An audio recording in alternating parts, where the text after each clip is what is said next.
നമസ്കാരം, ഞാൻ ഡോക്ടർ ഭാഗ്യ Q1B health കെയറിലെ Ayurveda ഡോക്ടറാണ്. നിങ്ങൾക്ക് BP ഉണ്ട് എന്നുള്ളൊരു കാര്യമൊക്കെ നിങ്ങൾ കുറച്ച് അടുത്തായിട്ട് അറിഞ്ഞു. അപ്പോൾ നിങ്ങൾക്കാണെങ്കിൽ മെഡിക്കേഷൻസ് ഒന്നും കഴിക്കാൻ താല്പര്യമില്ല. പക്ഷെ നിങ്ങൾക്ക് എങ്ങനെയെങ്കിലും ഫുഡൊക്കെ ഒന്ന് കൺട്രോൾ ചെയ്ത് എക്സസൈസ് ഒക്കെ ചെയ്ത് ഇതൊന്ന് കുറയ്ക്കാൻ താല്പര്യമുള്ള ആളുകളൊക്കെ ആണെങ്കിൽ നിങ്ങൾ ഭക്ഷണത്തിൽ ശ്രദ്ധിക്കേണ്ട കുറച്ച് കാര്യങ്ങളാണ് ഇന്നത്തെ വീഡിയോയിലൂടെ ഞാൻ നിങ്ങളുമായിട്ട് ഡിസ്കസ് ചെയ്യുന്നത്.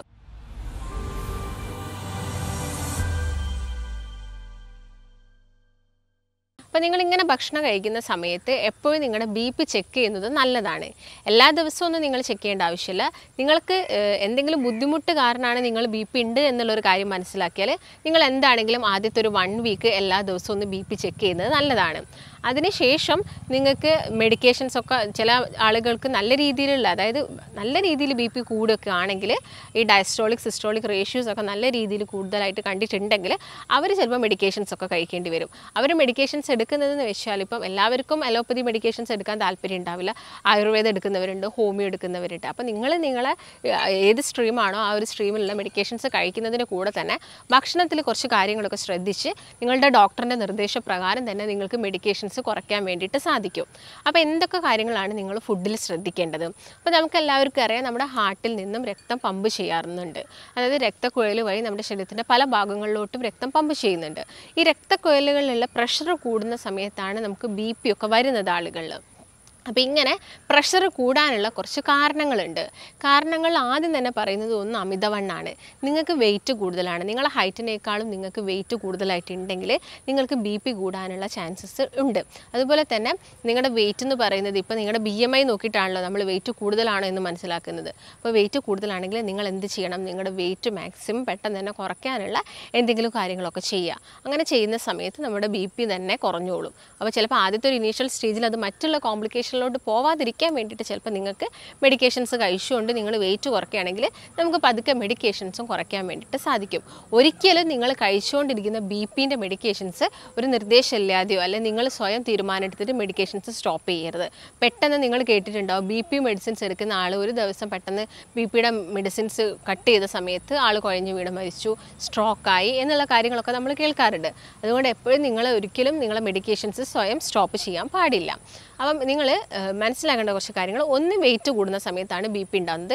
ചില ആളുകളിൽ വയറൊക്കെ കൂടുതലായിട്ട് കിടക്കും, അങ്ങനെയുള്ള ആളുകളിൽ BP കൂടുതലായിട്ട് കണ്ടുവരാറുണ്ട്. അതുപോലെ തന്നെ നിങ്ങൾ കൂടുതലായിട്ടും ഉപ്പടങ്ങിയ ഭക്ഷണങ്ങൾ കഴിക്കുക, സോഡിയം കൂടുതലായിട്ടുള്ള ഫുഡ് നിങ്ങൾ കഴിക്കുന്നുണ്ടെങ്കിൽ നമുക്ക് BPൻ്റെ പ്രശ്നങ്ങൾ വരാനുള്ള ചാൻസസ് ഉണ്ട്. അതായത് നിങ്ങൾ കൂടുതലായിട്ടും പ്രോസസ്ഡ് ആയിട്ടുള്ള ഫുഡ് കഴിക്കുക, അല്ലെങ്കിൽ ഫ്രൈഡ് ആയിട്ടുള്ള ഫുഡ് കഴിക്കുക. പ്രോസസ്ഡ് ഫുഡ് എന്നൊക്കെ പറയുന്നത് ഈ ബർഗർ, സാൻഡ്വിച്ച്, പിസ്സ പോലുള്ള ഭക്ഷണങ്ങളൊക്കെ കഴിക്കുന്ന സമയത്ത് ഇത് ചൂടാക്കുന്നുണ്ടല്ലോ, ഇതിൻ്റെ അകത്ത് പ്രോട്ടീൻസും അതുപോലെ തന്നെ ഫാറ്റും ഷുഗറും ഒക്കെ വരുന്നുണ്ട്.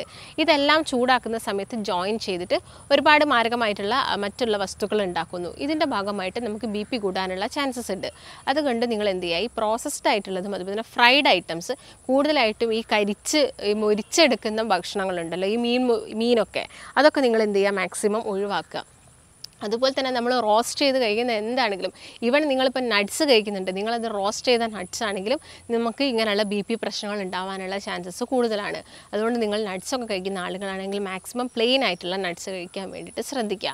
അതുപോലെ തന്നെ ഇപ്പോൾ ഈവൻ എന്താണെങ്കിലും, ഇപ്പോൾ നിങ്ങൾ പനീറൊക്കെ ഫ്രൈ ചെയ്ത് കഴിക്കുന്ന ആളുകളുണ്ടായിരിക്കും. വെജിറ്റേറിയൻസ് ആണ്, ഞാൻ മീനും ഇതൊന്നും കഴിക്കാറില്ല, പക്ഷേ നിങ്ങൾ ഈ പനീർ പോലുള്ളത്, ഗോബി പോലുള്ളതൊക്കെ ഫ്രൈ ചെയ്ത് കഴിക്കുന്നുണ്ടെങ്കിൽ നമുക്ക് BP കൂടുതലാവാനുള്ള ചാൻസസ് ഉണ്ട്. അപ്പോൾ മെയിനായിട്ട് ഒന്ന് എന്ന് പറയുന്നത് ഫുഡിലൂടെ വരുന്നതാണ്. മറ്റ് നമുക്ക് പാരമ്പര്യമായിട്ട് വരാം. പിന്നെ ഒന്ന് വരുന്നത് നമ്മുടെ ഹാബിറ്റ്സ് വഴിയാണ്. ഈ ആൽക്കഹോൾ കൂടുതലായിട്ട് യൂസ് ചെയ്യുക, അല്ലെങ്കിൽ നന്നായിട്ട് സ്മോക്കിംഗ് ചെയ്യുന്ന ആളുകളിലൊക്കെ ഈ ബ്ലഡ് വെസൽസിൻ്റെ അകത്ത് അല്ലെങ്കിൽ രക്തക്കുഴലിൻ്റെ അകത്ത് പ്രഷർ കൂടാനുള്ള ചാൻസസ് ഉണ്ട്. അപ്പോൾ അതിൻ്റെ ഭാഗമായിട്ട് നമുക്ക് BP പ്രശ്നങ്ങൾ ഉണ്ടാവാം. അപ്പം അങ്ങനെയുള്ള ശീലങ്ങളുള്ള ആളുകളാണെങ്കിൽ അത് മാക്സിമം കുറയ്ക്കുക. അപ്പം നിങ്ങൾ ചെറുപ്പം മുതലേ ഒക്കെ BP മെഡിക്കേഷൻസ് എടുക്കുന്ന ആളുകളാണെങ്കിൽ നമ്മൾ ഒരുപാട് കാലം തന്നെ ഈ BPൻ്റെ മരുന്ന് കഴിക്കണം. അപ്പോൾ നിങ്ങൾക്ക് തടി കാരണമാണ് അല്ലെങ്കിൽ നിങ്ങൾ കഴിക്കുന്ന ഭക്ഷണം കാരണമാണ് നിങ്ങൾക്ക് BP കൂടുതലായിട്ടുള്ളതെങ്കിൽ അത് മാക്സിമം കുറച്ചെടുക്കുകയാണെങ്കിൽ തന്നെ നമുക്ക് എന്ത് ചെയ്യാൻ പറ്റും? BP കുറച്ചെടുക്കാൻ വേണ്ടിയിട്ട് സാധിക്കും. BPൻ്റെ കേസ് നോക്കുകയാണെങ്കിൽ മെയിനായിട്ട് 2 രീതിയിൽ കണ്ടുവരാറുണ്ട്. ഒന്ന് പ്രൈമറി ആയിട്ട് വരുന്നത്, ഒന്ന് സെക്കൻഡറി ആയിട്ട് വരുന്നത്. അപ്പോൾ പ്രൈമറി ആയിട്ട് വരുന്നതെന്ന് പറയുന്നത് ഒന്നുമല്ല, ചിലപ്പോൾ നിങ്ങളൊന്ന് ജസ്റ്റ് തലവേദനയോ തലകറക്കോ അങ്ങനെയൊക്കെ വരുന്ന സമയത്ത് ഡോക്ടറെ അടുത്ത് പോവുക, അല്ലെങ്കിൽ നോർമൽ ഒരു ചെക്കപ്പിൻ്റെ ഭാഗമായിട്ട് നിങ്ങൾ ഡോക്ടറെ അടുത്ത് പോകുന്ന സമയത്ത് BP നോക്കുന്ന സമയത്ത് നമുക്ക് ചിലപ്പോൾ ഒരു ടെൻഷൻ കൂടാറുണ്ട്. അതിൻ്റെ ഭാഗമായിട്ട് ചെറിയ രീതിയിലൊന്ന് BP റേസ് ആവാറുണ്ട്. അത് നിങ്ങൾ എന്ത് ചെയ്യുക? റെഗുലറായിട്ടൊരു 3-4 ദിവസം ചെക്ക് ചെയ്യുക. ആ സമയത്ത് വലിയ പ്രശ്നമൊന്നുമില്ലെങ്കിൽ നിങ്ങൾ അതിനെക്കുറിച്ച് ഭയക്കേണ്ട ഒരു ആവശ്യകതയില്ല. രണ്ടാമത്തെ സെറ്റ് ഓഫ് ആളുകൾ എന്ന് പറയുന്നത് സെക്കൻഡറി ഹൈപ്പർ ടെൻഷനാണ്. അതെന്തെങ്കിലും അസുഖത്തിൻ്റെ ഭാഗമായിട്ട് വരുന്നതാണ്. ചില ആളുകൾക്ക് തൈറോയ്ഡ് അസുഖമുള്ള ആളുകളിൽ ബി പി കൂടുതലായിട്ട് കണ്ടുവരാറുണ്ട്. അതുപോലെ തന്നെ ചില ഡയബറ്റീസ് പേഷ്യൻറ്റിൽ ബി പി കൂടുതലായിട്ട് കണ്ടുവരാറുണ്ട്. അതുപോലെ തന്നെ നിങ്ങളിപ്പോൾ എന്തെങ്കിലും മെഡിസിൻസ് ഒക്കെ ഒരുപാട് കാലം കഴിച്ച ആളുകളൊക്കെ ആണെങ്കിൽ ബി പി കൂടുതലായിട്ട് കണ്ടുവരാറുണ്ട്. അല്ലെങ്കിൽ ഇപ്പം റീനൽ കംപ്ലയിൻറ്റ്സ് അഥവാ കിഡ്നിക്ക് എന്തെങ്കിലും ബുദ്ധിമുട്ടുള്ള ആളുകളാണെങ്കിലും അവരിലും ബി പി കൂടുതലായിട്ടും കണ്ടുവരാറുണ്ട്. അപ്പം നമുക്കറിയാം ഹൈപ്പർ ടെൻഷൻ കൂടുതലായിട്ട് ഉണ്ടാകുന്ന സമയത്ത് ഒരുവിധം നമ്മുടെ ഓർഗൻസിലോട്ടൊക്കെ രക്തം പോകുന്ന ബ്ലഡ് വെസൽസിൻ്റെ അകത്ത് പ്രഷർ കൂടുന്ന സമയത്ത് നമ്മുടെ ബോഡിയിലും ഒരുപാട് ചേഞ്ചസ് വരും. അതിൻ്റെ ഭാഗമായിട്ട് നിങ്ങൾക്ക് സ്ട്രോക്ക് പോലെയുള്ള പ്രശ്നങ്ങളോ കാർഡിയക് കംപ്ലയിൻറ്റ്സ് നമ്മളെ ഹാർട്ട് സംബന്ധമായിട്ടുള്ള അസുഖങ്ങളൊക്കെ വരാനുള്ള ചാൻസസ് കൂടുതലാണ്. അതുകൊണ്ട് ബി പി ഉള്ള കാര്യം നമ്മൾ ആദ്യം ഏർലി ആയിട്ട് ഡിറ്റക്റ്റ് ചെയ്യാൻ നോക്കുക. ഡിറ്റക്റ്റ് ചെയ്തതിന് ശേഷം അതിന് വേണ്ട നിയന്ത്രണങ്ങളും കാര്യങ്ങളൊക്കെ കൊടുക്കുന്നത് നല്ലതാണ്. അതുപോലെ തന്നെ നിങ്ങൾ രണ്ട് രീതിയിലാണ് ബി പി വരുന്നത്. പ്രൈമറി ആയിട്ട് വരുന്നത്, സെക്കൻഡറി ആയിട്ട് വരുന്നതും. ഇത് രണ്ടും നിങ്ങൾ ജസ്റ്റ് ഒന്ന് നോക്കി ഏത് രീതിയിലാണ്, എന്തെങ്കിലും അസുഖം ഉണ്ടായിട്ടാണോ എനിക്ക് ബി പി വരുന്നത്, മറ്റ് കാരണങ്ങളൊന്നുമില്ല, വെയിറ്റ് ഒന്നും കൂടുതലായിട്ടില്ല, പക്ഷേ തൈറോയിഡിൻ്റെ ഒക്കെ ചേഞ്ചസ് ഉണ്ടെങ്കിലും ബി പി വരാം. മറ്റൊന്നെന്ന് പറയുന്നത് ഇന്നത്തെ ഒരു സമൂഹം നോക്കുകയാണെങ്കിൽ നമുക്ക് കൂടുതലായിട്ടും എപ്പോഴും സ്ട്രെസ് അടിക്കുന്ന ആൾ, ചെറിയ കുട്ടികൾക്കാണെങ്കിലും എനിക്ക് ടെൻഷനാണ്, എനിക്ക് സ്ട്രെസ്സാണ് എന്ന് പറയുന്നൊരു വിഭാഗമാണുള്ളത്. അല്ലെങ്കിൽ ഭയങ്കര ദേഷ്യം വരുന്ന ഒരു ടൈപ്പ് ഓഫ് ആളുകൾ, തൊട്ടതിനും പിടിച്ചതിനെല്ലാം തന്നെ ഫ്രസ്ട്രേഷൻ വരിക, ഡിപ്രഷനുള്ള ആളുകൾ, ഇങ്ങനെയുള്ള ആളുകളിലൊക്കെ ബി പിൻ്റെ വേരിയേഷൻസ് ഉണ്ടാവാനുള്ള ചാൻസസ് ഉണ്ട്. നോർമലി ബി പി എന്ന് പറയുന്നത് 120/80 ചില ആളുകളാണെങ്കിൽ അത് നോർമൽ റേഞ്ച്, ചില ആളുകൾ വരുന്നത് ഒരു 130/90, എപ്പോഴും 130/90 ഉള്ള ആളുകളുണ്ട്, എപ്പോഴും 110/70 ഉള്ള ആളുകളുണ്ട്. അപ്പം നോക്ക് നിങ്ങളുടെ നോർമൽ ബി പി എത്രത്തോളം ആണെന്ന് നിങ്ങൾ ആദ്യം ഒന്ന് മനസ്സിലാക്കേണ്ടതുണ്ട്. പിന്നെ ബി പി ഒക്കെ കുറയുന്ന സമയത്താണെങ്കിലും നിങ്ങൾ ശ്രദ്ധിക്കണം. ബി പി കുറഞ്ഞിട്ട് നമ്മൾ പെട്ടെന്ന് തന്നെ നമുക്ക് ക്ഷീണവും കാര്യങ്ങളൊക്കെ വരാം. അപ്പോൾ അതിന് വേണ്ടിയിട്ടുള്ള മാർഗ്ഗങ്ങൾ നിങ്ങൾ എടുക്കുക. അപ്പോൾ ബി പി കൂടുതലുള്ള ആളുകൾ മാക്സിമം നിങ്ങളുടെ ഡയറ്റിൽ നിന്ന് ഉപ്പിൻ്റെ അളവ് കുറയ്ക്കുക, ഇന്ദുപ്പ് എടുക്കുക. ഇന്ദുപ്പ് ആണെങ്കിൽ വലിയ പ്രശ്നം ഉണ്ടാക്കുന്നില്ല, എന്നാലും നിങ്ങൾ ഒരു എമൗണ്ടിൽ കൂടുതലായിട്ട് ഇന്ദുപ്പും കാര്യങ്ങളൊന്നും കഴിക്കാനും പാടില്ല. ബേക്ക്ഡ് ആയിട്ടുള്ള ഐറ്റംസ് കുറയ്ക്കുക, ഫ്രൈഡ് ആയിട്ടുള്ള ഐറ്റംസ് കുറയ്ക്കുക. മാക്സിമം എന്ത് കുടിക്കാം, വെള്ളം കുടിക്കാൻ വേണ്ടിയിട്ട് നോക്കുക. വെള്ളം കുടിക്കുക. അതുപോലെ തന്നെ മാക്സിമം നിങ്ങൾ കഴിക്കേണ്ടത് ഫ്രൂട്ട്സുകളാണ്. ഫ്രൂട്ട്സ് കഴിക്കാൻ വേണ്ടി പറയുന്നത് അതിപ്പം കരുതിയിട്ട് നിങ്ങളിപ്പോൾ വെയിറ്റുള്ള ആളുകളാണെങ്കിൽ നല്ല പഴുത്ത ഫ്രൂട്ട്സ് ഒന്നും കഴിക്കേണ്ട, ഒരു മിനിമം പഴുപ്പിലുള്ള ഫ്രൂട്ട്സുകളൊക്കെ കഴിക്കുക. ഫ്രൂട്ട്സിൻ്റെ അകത്ത് കൂടുതലായിട്ടും പൊട്ടാസ്യം ഉണ്ട്. അപ്പോൾ നമുക്ക് സോഡിയം കുറച്ചിട്ട് നമ്മുടെ ശരീരത്തിലോട്ട് പൊട്ടാസ്യം കൂട്ടുകയാണ് വേണ്ടത്. അപ്പോൾ നിങ്ങൾ എന്ത് ചെയ്യുക, മാക്സിമം നിങ്ങളുടെ ഭക്ഷണത്തിൻ്റെ അകത്ത് പൊട്ടാസ്യം ഉള്ള ഭക്ഷണങ്ങൾ കഴിക്കാൻ വേണ്ടിയിട്ട് നോക്കുക. അപ്പോൾ എന്തൊക്കെ ഭക്ഷണങ്ങളാണ് നിങ്ങൾ എല്ലാ ദിവസവും കഴിക്കേണ്ടത്? അതിലൊന്നാമത് തന്നെ പറയുന്നത് ലീഫി വെജിറ്റബിൾസ് ആണ്. ലീഫി വെജിറ്റബിൾസ് എന്ന് പറഞ്ഞാൽ ഇലക്കറികളാണ്. പച്ച നിറത്തിലുള്ള ഇലക്കറികൾ കഴിക്കുക. ചീര കഴിക്കുക, ചീര ബെസ്റ്റാണ്. സ്പിനാച്ച് ഒക്കെ നിങ്ങൾ കേട്ടിട്ടുണ്ടാവും, ടൈപ്പ് ഓഫ് ചീരയാണ്. ഇതെല്ലാം കഴിക്കുന്നത് പൊട്ടാസ്യം കൂടുതലാണ്, ഇത് ബി പി കുറയ്ക്കാൻ വേണ്ടിയിട്ട് ഹെൽപ്പ് ചെയ്യുന്നു. മറ്റൊരു വിഭാഗം എന്ന് പറയുന്നത് നിങ്ങൾക്ക് ഓട്സ് എടുക്കാവുന്നതാണ്. റോൾഡ് ആയിട്ടുള്ള ഓട്സ്, ഫൈബർ കൂടുതലാണ്. അപ്പോൾ ഫൈബർ കൂടുതലായതുകൊണ്ട് തന്നെ ഇത് നമ്മുടെ പ്രഷർ കുറയ്ക്കാൻ വേണ്ടിയിട്ട് സഹായിക്കുന്നു. അപ്പോൾ നിങ്ങൾക്ക് കഴിക്കാൻ പറ്റുന്ന ഒന്നെന്ന് പറയുന്നത് ഓട്സ് ആണ്.